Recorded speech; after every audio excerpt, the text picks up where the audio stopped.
कोल्हापूर जिल्ह्यातील मुरगुड तालुक्यामध्ये इयत्ता 7वी मध्ये शिकणाऱ्या एका विद्यार्थ्याला तब्बल 1 कोटी रुपयांची लॉटरी लागली असून लॉटरी लागल्याची माहिती समजताच गावकऱ्यांनी या मुलाची गावातून जंगी मिरवणूक काढून त्याचा सत्कार केलाय।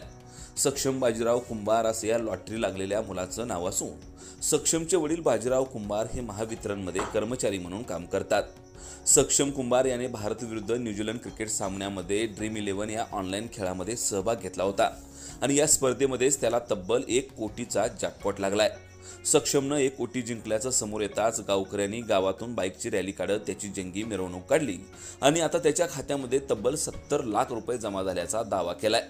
कराची रक्कम वजा करून हे पैसे त्याच्या खात्यात जमा झाल्याचं सांगितलं जातंय।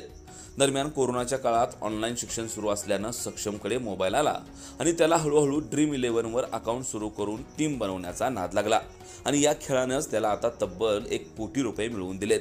काल भारत विरुद्ध न्यूझीलंड सामन्याच्या आधी त्यानं तयार केलेल्या टीमने सर्वात जास्त गुण मिळवल्यानं त्याला 1 कोटी रुपयांचं बक्षीस मिळालंय। ही बातमी आता गावासहित संपूर्ण कोल्हापूर जिल्हा आणि संपूर्ण महाराष्ट्रामध्ये वाऱ्यासारखी पसरते। इयत्ता 7वी मध्ये शिकणाऱ्या या पोराच्या हातामध्ये ऑनलाईन शिक्षणासाठी मोबाईल आला आणि हे करत असतानाच या पोराला ड्रीम 11चा नाद लागला आणि या नादानंच त्याला आता तब्बल कोट्याधीश केलंय।